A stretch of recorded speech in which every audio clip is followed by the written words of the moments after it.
If death strikes before I prove my blood, I swear I will kill death. अगर मौत मेरे कर्तव्य के रास्ते में आती है तो मैं ये शपथ लेता हूँ कि मैं मौत को भी मार दूंगा। ये वर्डिंग थे लेफ्टिनेंट मनोज कुमार पांडे के, जिन्होंने कारगिल युद्ध में पाकिस्तानी सैनिकों से लड़ते हुए हमारे देश की रक्षा में अपने प्राण निछावर कर दिए थे। Welcome to AB Studies. AB Studies में आपका स्वागत है। आज है 26 जुलाई और 26 जुलाई को जो है हमारे देश में कारगिल विजय दिवस के रूप में मनाया जाता है। कारगिल युद्ध जो है वो 26 जुलाई 1999 में हमारे भारतीय सैनिकों ने पाकिस्तानी सैनिकों को हराकर जीत लिया था और कारगिल पर विजय हासिल की थी। इस वीडियो में हम बात करेंगे कारगिल युद्ध के बारे में और जानेंगे कैसे हमारे बहादुर जाबाज सिपाहियों ने 16,000 मीटर की ऊंचाई पर पाकिस्तानी सैनिकों से न केवल युद्ध किया था बल्कि उन्हें पूरी तरीके से खदेड़ दिया था और कारगिल पर जो है विजय हासिल की थी। देखिए मैप में हम देखते हैं कि कारगिल जो है उसकी ज्योग्राफिकल इंडिकेशन जो है यहाँ पर है। अब कारगिल इतना इम्पोर्टेंट क्यों था कि पाकिस्तानी सैनिकों ने वहाँ पर जो है हमारे भारतीय फौज की जो बंकर्स थे उसको कब्जे किए थे। तो ऐसा है कि यहाँ पर जो है पाकिस्तान और भारत के बीच की एलओसी है, लाइन ऑफ कंट्रोल।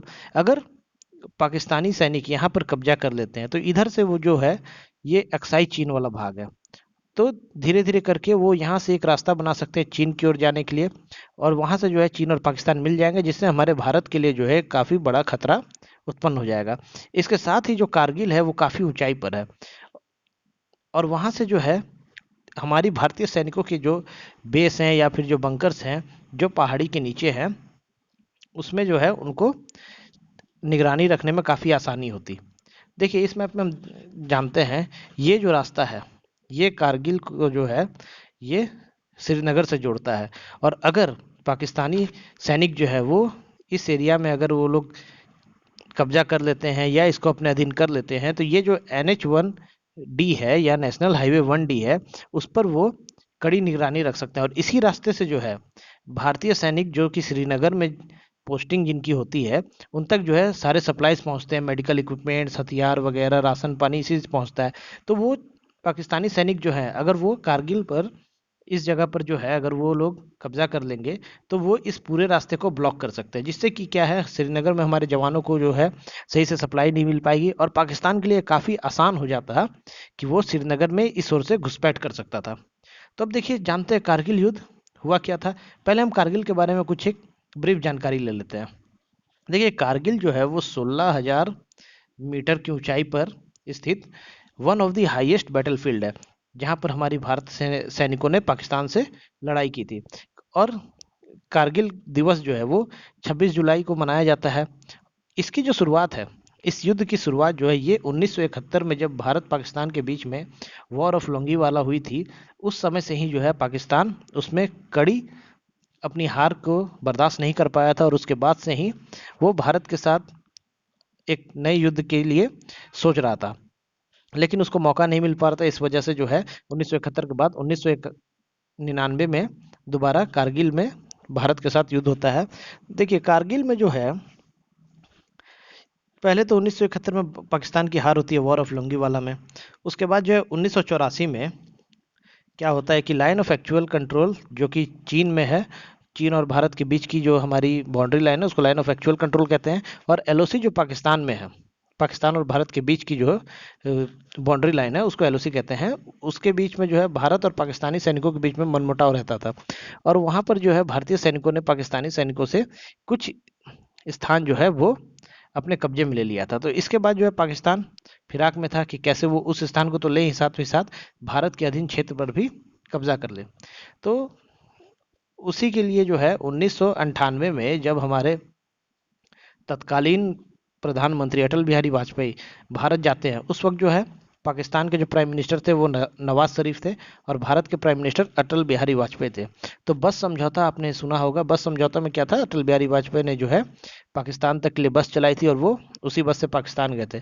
तो वहाँ पाकिस्तान और भारत के बीच में काफ़ी सारे समझौते होते हैं, जैसे कि कश्मीर मुद्दा जो है वो दोनों देश मिलकर आपस में बातचीत करेंगे और उसी समय जो है दोनों देशों ने परमाणु परीक्षण भी शुरू किए थे। अपना पहला परमाणु परीक्षण सफलतापूर्वक पाकिस्तान और भारत ने उसी वक्त किया था।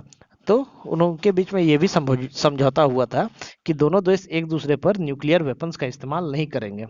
लेकिन पाकिस्तान जो चाहता था वो चाहता था कि कश्मीर मुद्दा, जो कि समझौते के अनुसार दोनों देश आपस में ही मिलकर सॉल्व करेंगे, इसमें कोई भी थर्ड पार्टी का कोई रोल नहीं होगा, तो पाकिस्तान जो है फिर भी उसको चाहता था कि वो उसे यूनाइटेड नेशंस में लेके जाए और वो इसको यूनाइटेड नेशंस का एक मुद्दा बना दे। तो इसीलिए जो है पाकिस्तान चाहता था कि कश्मीरी क्षेत्र में, क्योंकि लद्दाख पहले कश्मीर में आता था, कश्मीर उस वक्त राज हुआ करता था, इसलिए चाहता था कि कश्मीरी क्षेत्र में पाकिस्तान ऐसे उत्पात मचाए जिससे कि वो यूनाइटेड नेशन में ये साबित करता कि भारत जो है केपेबल नहीं है कश्मीर को संभालने के लिए, और कश्मीर को पाकिस्तान में मिला दिया जाए। तो देखिए, कारगिल जो है वो इंडिया पाकिस्तान के सेनाओं के बीच में लड़ा गया एक काफ़ी महत्वपूर्ण और भयंकर युद्ध था। इसमें जो है इंडियन आर्मी ने अपना ऑपरेशन विजय के तहत पाकिस्तानी सैनिकों को पूरी तरीके से कारगिल से खदेड़ दिया था और विजय हासिल की थी। पाकिस्तानी सैनिकों के खिलाफ जो ऑपरेशन विजय इंडियन आर्मी के द्वारा चलाया गया था, उसके साथ साथ ही इंडियन नेवी और इंडियन एयरफोर्स ने भी इस युद्ध में अपनी भागीदारी दी थी।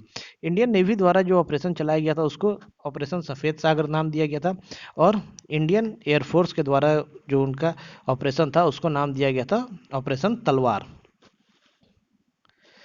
देखिए, कारगिल युद्ध की शुरुआत जो होती है, सबसे पहले क्या होता है, 3 मई 1999 को एक तासी नागमल नाम का चरवाहा हुआ करता था, जो कि अपनी भेड़ बकरियों को सुबह सुबह चराने के लिए कारगिल में पहाड़ों पर ले जाता है, क्योंकि वहाँ पे देखिए कारगिल का एरिया जो है वो पूरा ग्रामीण एरिया है। वहाँ के लोग जो है वो मवेशियाँ पाले करते हैं, कैटल्स को पाला करते हैं, भेड़ बकरी आदि, और उनके जो है दूध बेचते हैं वगैरह से अपना जीवन यापन करते हैं। तो वो चराने के लिए पहाड़ वगैरह पे जाते रहते हैं। तो जब भी वो जाता है तासी नागमल अपनी भेड़ बकरियों को चराने के लिए, तो वो देखता है, वहां उसने देखा कि सशस्त्र सेना उसको दिखाई दी, मतलब फुल्ली आर्म्ड फोर्सेस को उसने देखा। तो उसको पहले लगा कि भारतीय सेना है, लेकिन जब उसने उनकी वर्दी देखी तो वो पाकिस्तान की थी। तो इसके बाद जो है उसके द्वारा जब स्पॉट कर लिया जाता है कि ये भारतीय सेना नहीं है, तो वो जब वापस आता है तो वो कैप्टन सौरभ कालिया से मिलता है। कैप्टन सौरभ कालिया जो थे वो उस वक्त कारगिल एरिया में जो भारत की पेट्रोलिंग टीम थी उसके कैप्टन हुआ करते थे। तो उसने आके सारी जानकारी कैप्टन कालिया को बताई।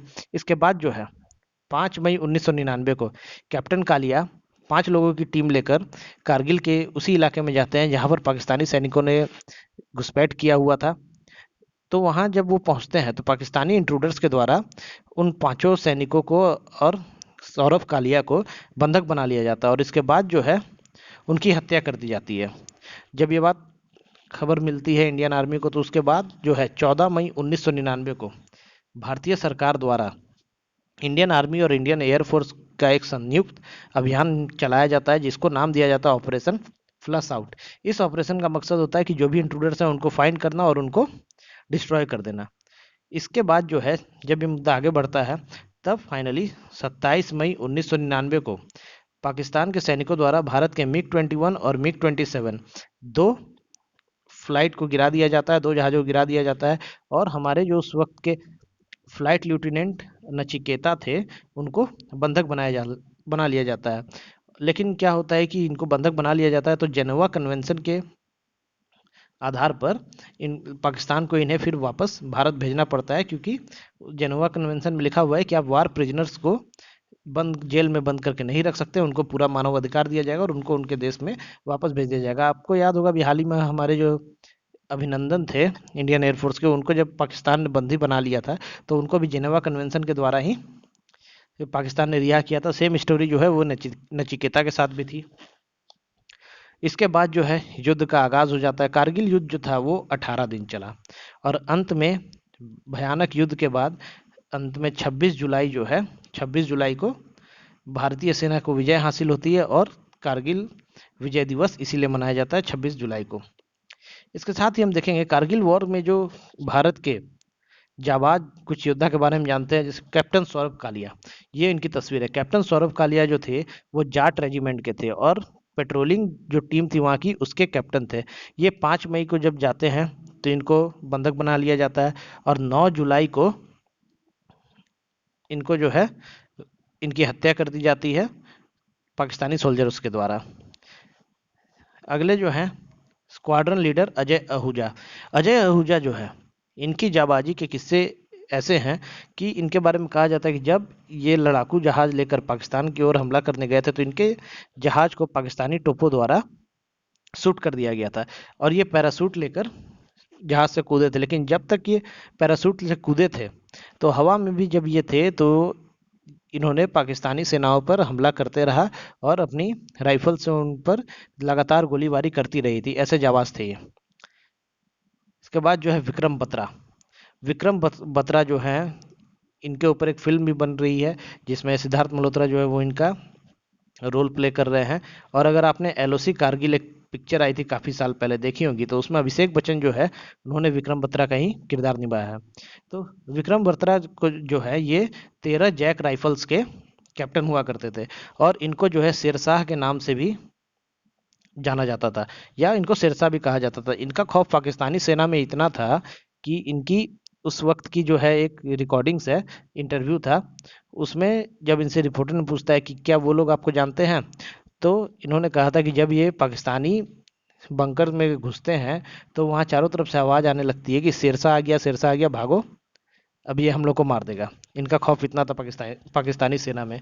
विक्रम बत्रा जो है, इनसे देखिए कारगिल युद्ध जो था वो ऐसा पहला युद्ध था जिसका जो है जिस युद्ध का टेलीकास्ट जो है हमारे न्यूज़ चैनल्स पे किया गया था। तो कई चैनल्स के रिपोर्टर जो है वे भी 18 दिनों तक वहीं पर फंसे हुए थे और साथ ही जो है वहाँ की ताज़ा खबरें जो है वो जनता तक पहुंचाते थे। तो इनसे एक रिपोर्टर ने इंटरव्यू में पूछा था, जब विक्रम बत्रा ने पहले बंकर को अपने कब्जे में लिया था तो इनसे पूछा था कि अब तो आपका काम खत्म हो गया तो अब आप लोग क्या करेंगे। तो इन्होंने कहा था कि काम तो हमारा जो टास्क था वो तो कंप्लीट हो गया, लेकिन ये दिल मांगे मोर, ये इनके द्वारा कहा गया था कि अभी हमें और भी आगे बढ़ना है। और आगे चल के पेप्सी कंपनी ने इसी को अपना स्लोगन बनाया था। विक्रम बत्रा की एक और काफ़ी मशहूर लाइन है कि युद्ध से पहले ये अपने घर में फ़ोन पर बात कर रहे थे तो इनसे घर वालों ने पूछा कि तुम सही सलामत वापस आओगे ना। तो इन्होंने कहा कि या तो मैं कारगिल पर तिरंगा फहरा कर आऊँगा या फिर तिरंगे में लिपट कर वापस आऊँगा। तो ऐसे जाबाज थे विक्रम बत्रा। विक्रम बत्रा के बाद जो है वो है लेफ्टिनेंट मनोज कुमार पांडे। मनोज कुमार पांडे वही हैं जिन्होंने कहा था, if death strikes before I prove my blood I swear I will kill death. ऐसे महान विचार थे इनके। इनको जो है ये 1/11 गोरखा राइफल्स के लेफ्टिनेंट थे और कारगिल युद्ध में इनको शहादत हासिल हुई थी। मरणोपरांत इनको भारत सरकार द्वारा परमवीर चक्र दिया गया था। इसके अलावा विक्रम बत्रा को भी परमवीर चक्र दिया गया था। इसके अलावा जो है ग्रेनेडियर योगेंद्र सिंह यादव जो हैं ये 18 ग्रेनेडियर के सिपाही थे और इनको भी परमवीर चक्र द्वारा नवाजा गया भारत सरकार द्वारा। साथ ही rifleman Sanjay Kumar ji Jack rifles के सिपाही थे, इनको भी भारत सरकार द्वारा दिया गया है परमवीर चक्र। ये देखिए ये हमारे जवानों की तस्वीरें हैं कारगिल युद्ध जीतने के बाद में जो है ये उनकी तस्वीर है। इस तस्वीर में देखिए, इससे आप हमारे जवान की मनोस्थिति को देख सकते हैं। आप ये अंदाज़ा लगा सकते हैं कि मेंटली वो कितने स्ट्रांग्स होते हैं कि 18 दिन तक ये लगातार युद्ध करने के बाद अपने कई साथियों को मरते हुए देखा, फिर भी इनके चेहरे पर देखिए कितनी शांति दिख रही है। ये है हमारी भारतीय सेना। तो इस वीडियो में इतना ही।